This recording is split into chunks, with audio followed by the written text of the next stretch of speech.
PCOD again एक fully sedentary lifestyle disorder है जिसको कि इजीली रिवर्स किया जा सकता है। पीसीओडी को रिवर्स किया जा सकता है, ठीक है, और बिल्कुल अवॉइड किया जा सकता है अगर ये अवेयरनेस, यौगिक अवेयरनेस हम अपने बच्चों में, गर्ल्स में, जो टीनेज गर्ल्स हैं उनमें अगर हम शुरू से ही डालें तो ये बिल्कुल संभव है कि हम पीसीओडी तक उनको पहुंचने ही ना दें।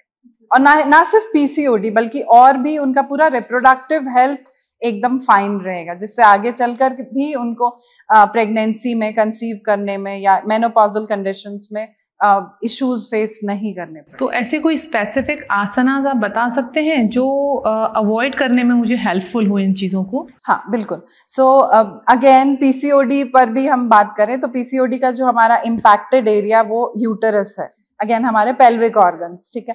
सो योग भी वैसे ही काम करेगा, आपकी एनर्जी बॉडी में वहां जो ब्लॉकेजेस है उनको रिमूव करेगा। इसमें सबसे पहले आपके पेल्विक स्ट्रेंथनर्स, पेल्विक फ्लोर वाले जो आसनास हैं, जैसे मालासन हो गया, उपविष्ट कोणासन है। आपने चक्की चलाने की बात की थी, तो चक्की चालासन एक बहुत इंपॉर्टेंट आसन है।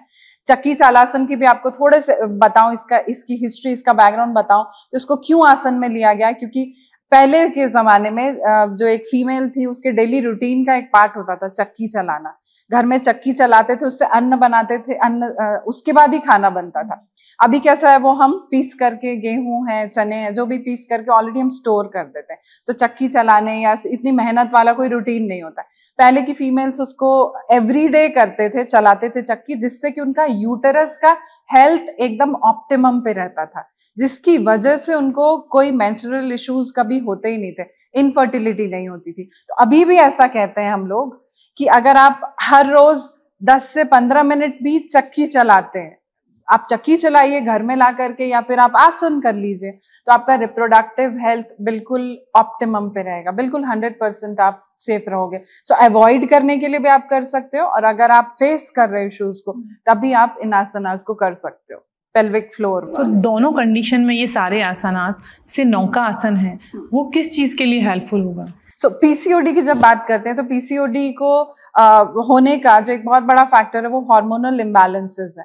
तो नौकासन एक ऐसा आसन है जो ओवरऑल आपके हेड टू टो ओवरऑल सारे ऑर्गन्स को स्ट्रेंथन करता है। हॉर्मोन्स जो आपके एंडोक्राइन ग्लैंड के फंक्शनिंग में गड़बड़ी आती है उसकी वजह से आप फेस करते हो। हार्मोनल इम्बैलेंसेस भी हर एज ग्रुप में हम फेस कर रहे हैं। मेनोपॉजल इश्यूज का भी जो रीजन दिया जाता है वो हार्मोनल इम्बैलेंसेस है। पीसीओडी, पीसीओएस है, इनफर्टिलिटी है, मेंस्ट्रुअल डिसऑर्डर्स है, उसमें भी हार्मोनल इम्बैलेंसेस है। तो हार्मोनल इम्बैलेंस को बैलेंस करने के लिए नौकासन बहुत अच्छा आसन